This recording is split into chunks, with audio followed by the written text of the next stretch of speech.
are listening to the Arkham Horror Book Club, a collection of the strange and the unusual. Today's host is Leeman Kessler, with noted author Peter Rawlik. Do enjoy.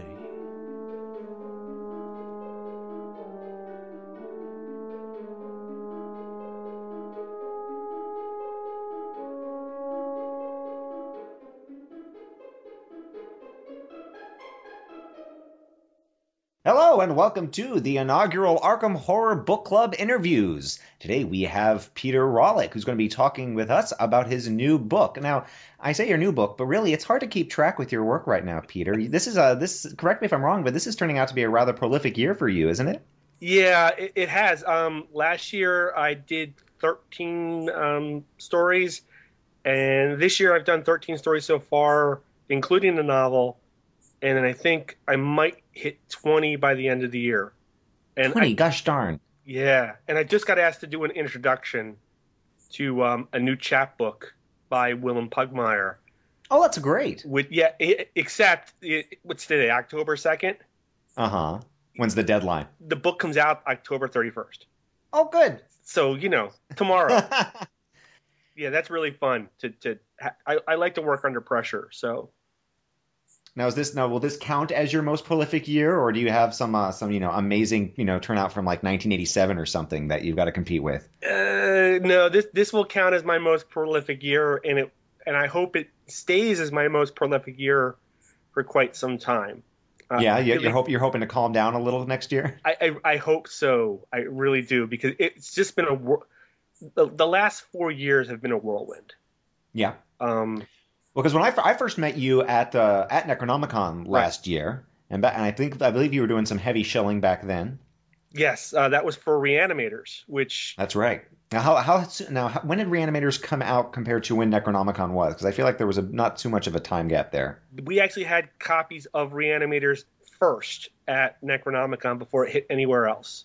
So that was its debut. That was its debut, August 2013. Yes. And what was the reception like there? Like how good was how good a market was it? I sold out. Con? Absolutely nice. I sold out completely. No boxes to schlep with you back to Florida. No, I think I had like 2 copies of books to take back with me, but those had already been sold. I just had to keep them. Oh. And ship them out to somebody. So yeah. What had happened is that the deadline was so tight that rather than ship the books to me, the publisher shipped them to the con. Oh, good. Nice. So, yeah, I didn't have to lug them up to Providence from Florida. But in the meanwhile, people are saying, I need a copy. And so I had to cherry pick copies out and save them. And well, I feel like I recall you walking around with like little book plates or things that you were kind of like, sort of signing on the go, like as opposed to schlepping the books themselves. And that worked in both directions, because if you recall, I had just like 2 weeks before torn my Achilles tendon in my left leg. Oh, yes. You and Mike Davis were both competing for Sexiest Cane Award. That's right. And there was no way on Cthulhu's Green Earth that I was going to be schlepped. I have a serious Lovecraftian collection, and there was no way I was going to be schlepping around the books that I wanted to get signed with one leg and one hand, because I had to have the cane. So my wife came up with the bookplate idea for me to, and then every bookplate that I was getting signed for me had people's names on it, so that I knew who to have it get signed. So it would go into like an anthology or a novel or something.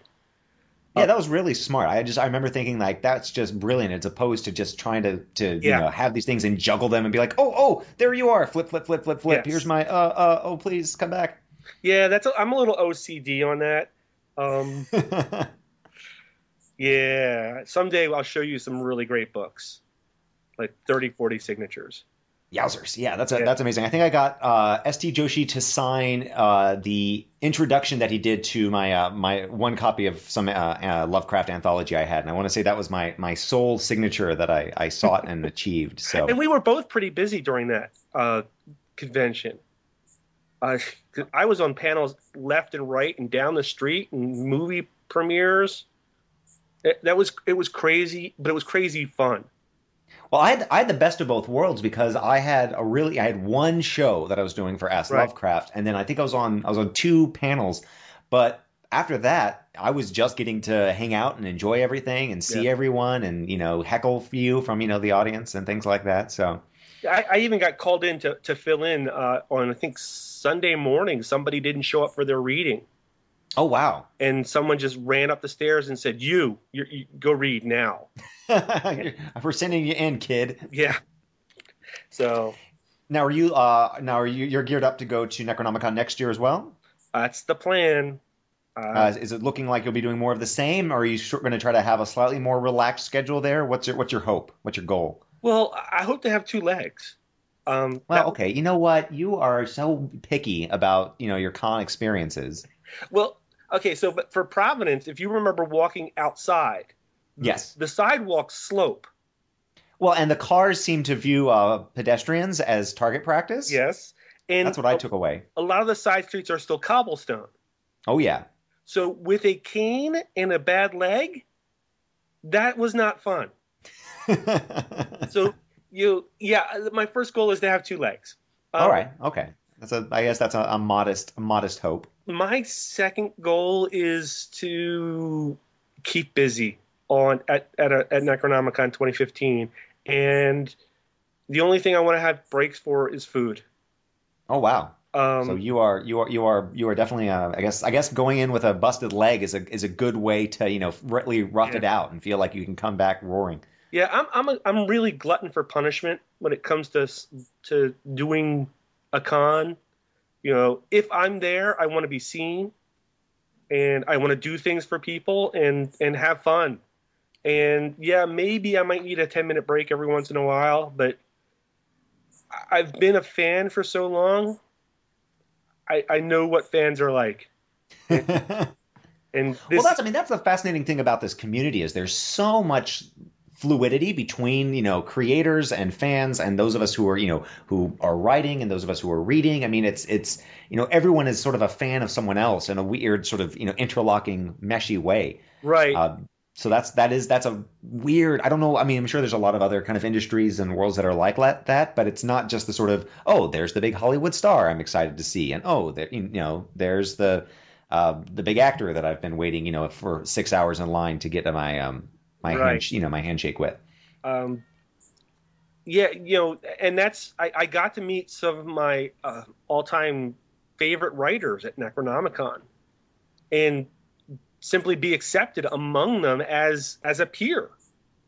And It's a nice feeling. that is a nice feeling when Willem Pugmire and Joe Pulver pull you aside and sit down and have a conversation with you. When you're Or invite you to their wedding.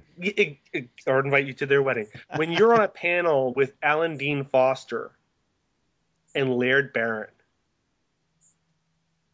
That's hardcore. Yeah, because I mean, I can remember reading Alan Dean Foster in the late 70s Yeah. and in the 80s. And then Laird is just such a superstar. He's definitely skyrocketed. I mean, Yeah. he sort of was off my radar, and then like within just a matter of months, just was everywhere. Yep. So yeah, Necronomicon, I'm all for it. I'm going. Come hell or high water. Yeah, I'm going. Do you have any other con appearances between now and then, or will that be your next big one? Tomorrow morning, I leave for Necronomicon Tampa. Oh, okay. A long-running non-genre science fiction convention. Mm. It just uses the name Necronomicon, but it's been running for a long time. Okay. I think I might be able to put in an appearance in Orlando. Oh, I am. At the end of this month, I'm going to be in Orlando at Spooky Empire, which is a horror convention. Oh, nice. It's a media convention. And then in I think May, I might be able to make a one-day appearance at the International Conference on the Fantastic and the Arts, which is an international thing that happens in Orlando. More of a academic thing. Okay. but still, it's a nice place to meet people and talk to editors. And is Weird Company going to be sort of your main ticket item in all these things, or are you going to be bouncing around between different projects? Right now, Weird Company is my big thing. When Necronomicon 2015 rolls around, I hope to have a new project. All right. Out. Actually, I hope to have several new projects out. That glutton for punishment again. Yeah. So let's talk a little bit about both Reanimators and Weird Company. For folks who don't know, I impersonate H.P. Lovecraft, and so I and Peter exist in this bizarre little world. And this has been a controversial year for old Howie. You know, everything from the sort of the WFA and the kind of the bus projects and things like that. There's been a lot of conversation about him, about his legacy, folks both attacking and defending it. And Peter, you not only sort of take inspiration from his stuff, but you're literally playing with the toys from his toy chest. Like, you are rating him liberally. So how is that working out?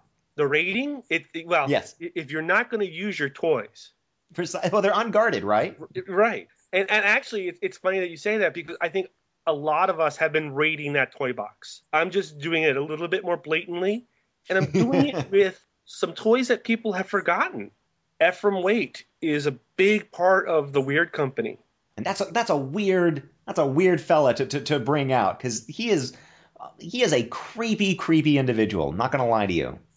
So part of the subtext of Weird Company, or a subplot of Weird Company, is that there's something that a lot of people have forgotten about the original story, the thing on the doorstep, and I come up with a really good explanation for what happened.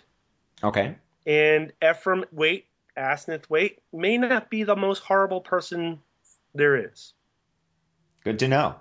Has he done something horrific? Absolutely. Did he maybe have a good reason? That's for you to judge.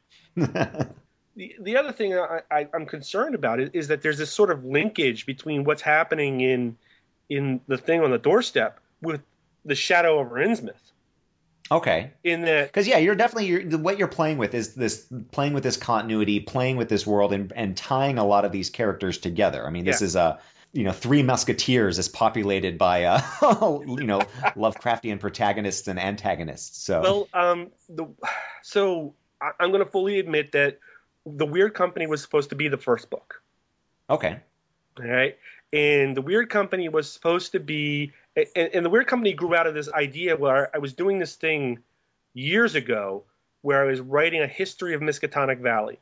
Okay, like just sort of like a flat textbook kind of history? Yes. And where it's sort of like a pseudo history. It was fake.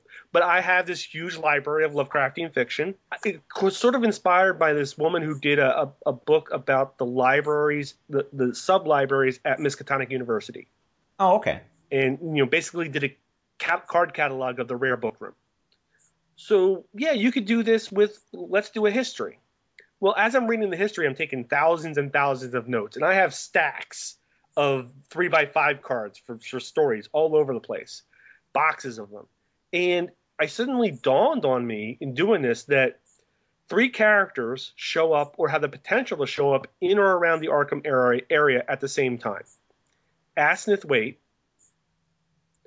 Randolph Carter, in his guise as Swami Chandraputra, and the unnamed narrator in The Shadow over Innsmouth, who we call Robert Martin Olmsted, because that was his name in the draft.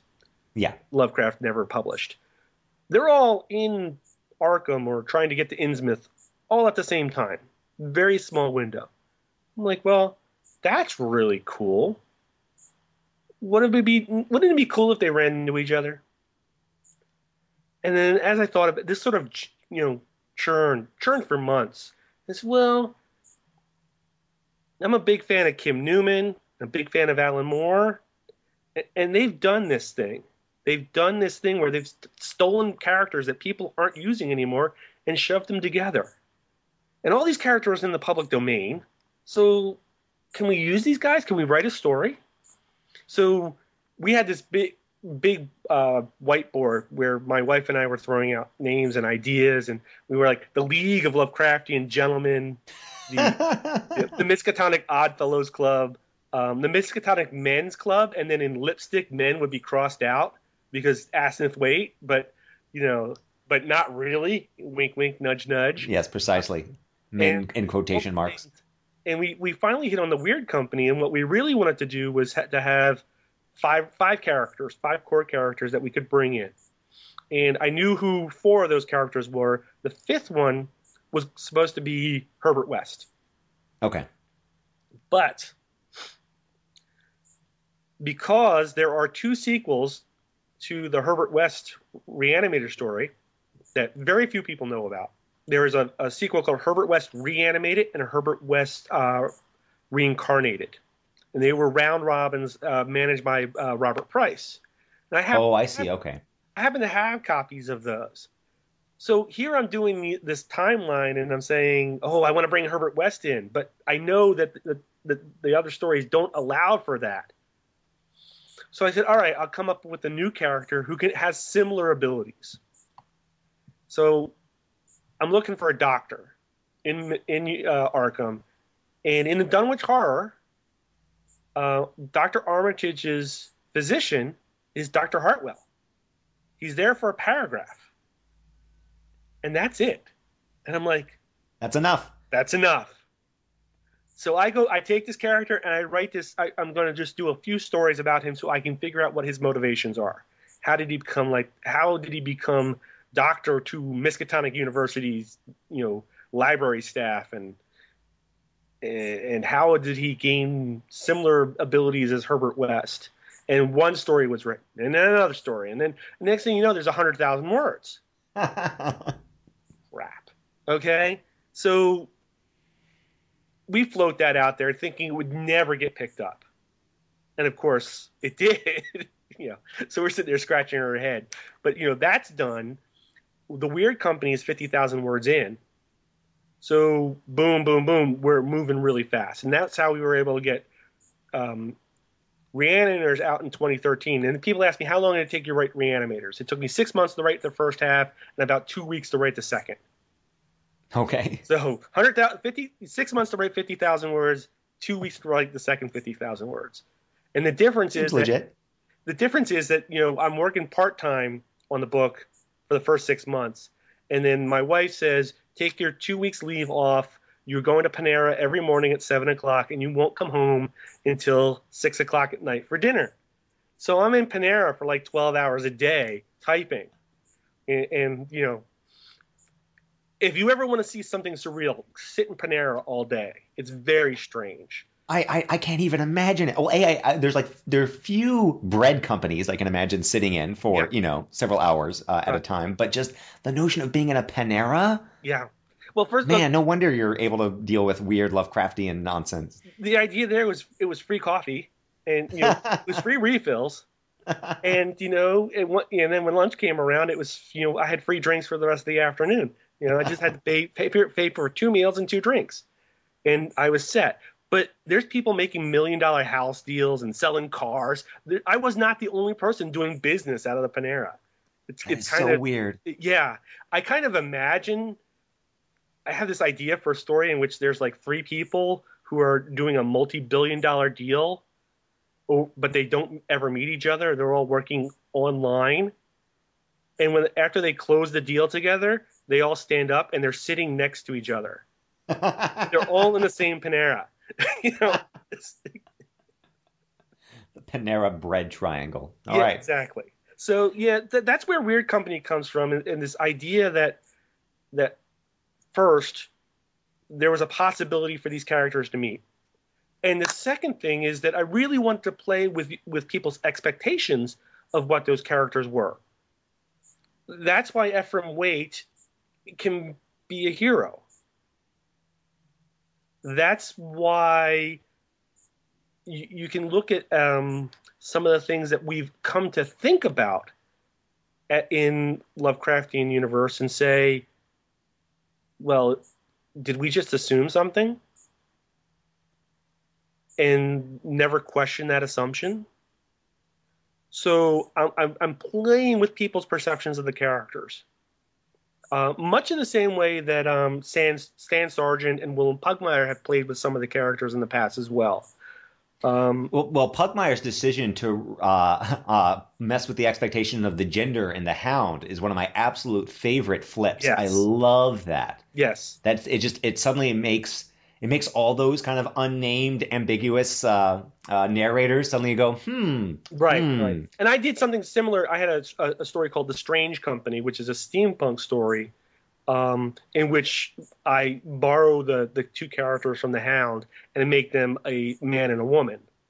Oh, okay. They're a couple, and they are occult investigators that are working together. But then they're part of a bigger team. So now, the sort of last story I want to touch on is the Time Traveler's Wives story that you wrote. Oh yes, the Time Traveler's which is one of my ex-wife. favorite things you've done. The Time Traveler's ex-wife. I wrote that with my wife, basically because I have a very difficult time writing women. I'm not gonna deny that. I write dialogue or inner monologue for a woman, and I think I've nailed it. And I let Mandy read it, and she's like, "Yeah, women don't think like that at all." So I'm always reminded of that line in As Good as It Gets with Jack Nicholson. He's a writer, and somebody asks him, "You write women so well. What's your inspiration?" And he says, I think of a man, and I take away reason and responsibility." Wow. And I don't want to do that. That's probably for the best. Yeah. So when I have to write women, and she got a credit for this on the story, I have to work with my wife. It's just the way. But yes, the Time Traveler's ex-wife. That's right. It's a fabulous little story that once again came because I was putting things together. And one of the things I wanted to know was whatever happened to Alice Kezar, Wingate Peasley's wife from The Shadow Out of Time. She just sort of disappears in the book. She goes off and never comes back. She divorces him. Well, why? What happened to her? I wanted to know. And this is a pattern with her, so to speak. Indeed. I think it's a fun little idea that and in some ways, I will admit that I'm watching Doctor Who and River Song is there all the time.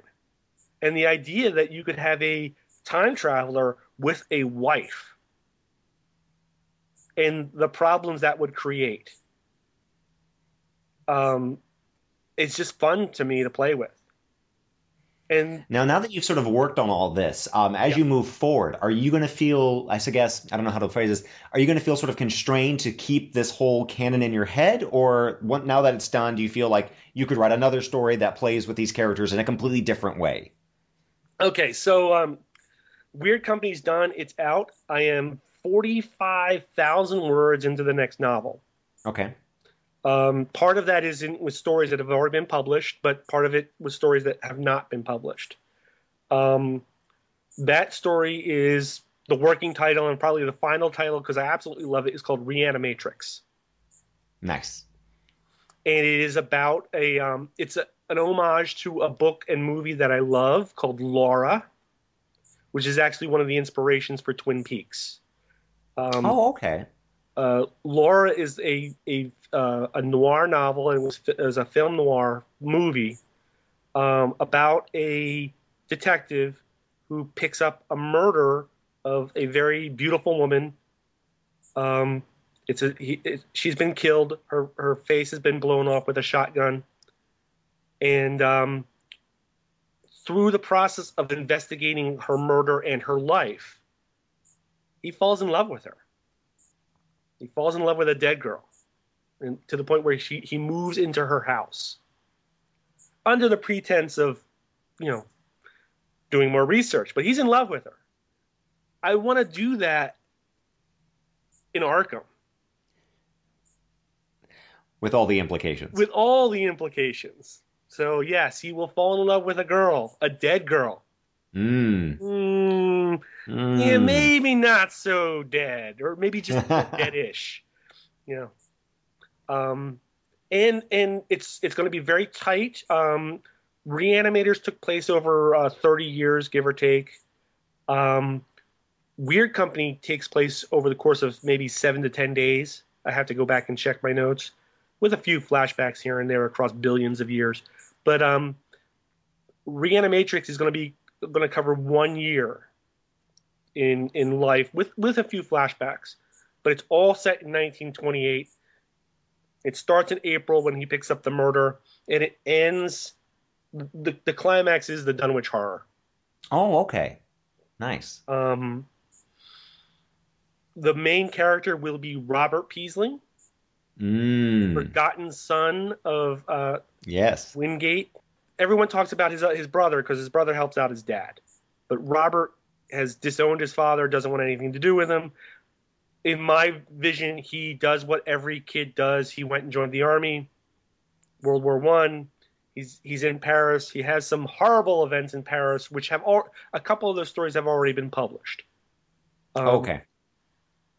Yeah, the Sepia Prince just came out this week. The Revenge of the Reanimator, which is set in Paris. I love that title. And actually, it was nominated for a new Pulp Award. Oh, wow. Yeah, I didn't know about it until the day it happened. And I lost. But, well, okay, I guess that's and excitement and disappointment in a short bundle. Yeah, and then there's another short story about him that I'm trying to place right now, but if it doesn't happen, it doesn't happen.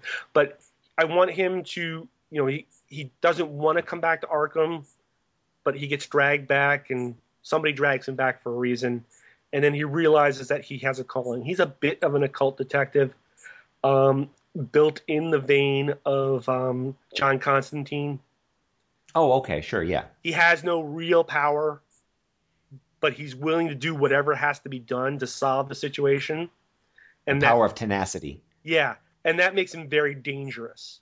Indeed. And he's actually going to be tied into the Dunwich Horror in a very simple way. There are several state troopers that are recruited by Armitage to go and help them deal with the Dunwich Horror. He is one of those state troopers. He's not going to be an Arkham cop. He's going to be a state trooper attached to the Massachusetts State Police, but based out of Arkham, at least for the first half of the book. And when are you hoping for that to be released? You said right around the time of Necronomicon? I hope to have that done in the next 4 months. Okay. I hope to have the first draft done by the end of January to the publisher, and then maybe we can turn it around by August. That sounds amazing. Yeah. The other thing that we're working on that we could have out by that time is a anthology that I put together with Brian M. Sammons. We're hoping to get it out through Chaosium in time for 2 events: the Necronomicon in 2015, and which coincides quite nicely with the 30th anniversary of Reanimator the movie. Nice. And the book is The Legacy of the Reanimator.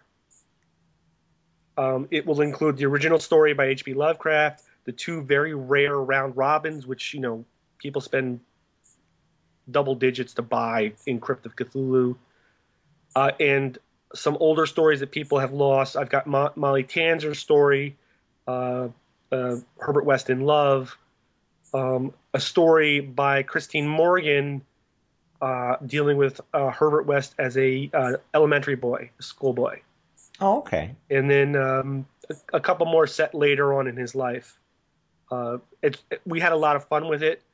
We tried to stay true to what was already written. So we have, essentially, it looks kind of like a little biography of Herbert West. That sounds really cool. Yeah, it has a lot of fun. So now, if folks are interested in kind of following you and following kind of your work, do you have a site or a Twitter? Or how do you like to kind of keep in touch with readers and things like that? I'm real open and friendly, and nobody's been real abusive yet. So I'm on Facebook, and I don't have an author's page. I have a regular Facebook page. And if you have something you want to say and you want to talk and you want to find out what's going on with me, hook up on Facebook. I'm also a regular contributor and panelist on the Lovecraft E-Zine on Sunday nights.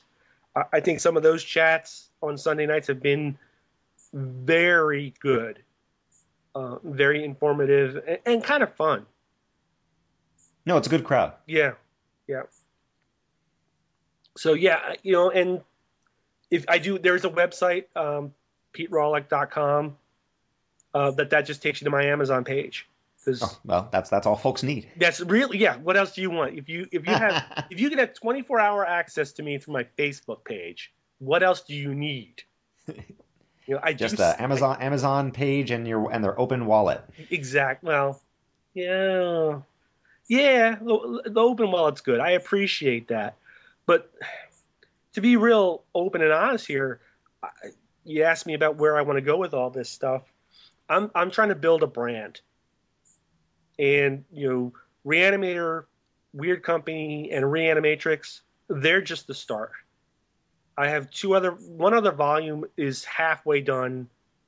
Besides Reanimatrix, the Peasley Papers, which would be a collection of all my Professor Peasley and family stories. That's 60,000 words already. Wow. I have about 40,000 words into what I'm calling, it's a collection of Randolph Carter stories, but they're space opera stories, sword and planet stories. That's really cool. When he was trapped in the body of the alien and looking for a way home to Earth. That's really cool. I'm really excited about that. I got it. And there's a story about him in the Weird Company. And then there will be another story about him in a anthology coming out hopefully in December, a Mythos Grimly, a collection of Mythos fairy tales. That's really cool. Well, you've given a lot for listeners to drool over. So thank you so much, Peter, and we'll look forward to chatting with you some more. All right. Thank you, Leeman. All righty. This has been the Arkham Horror Book Club. Keep strange, people.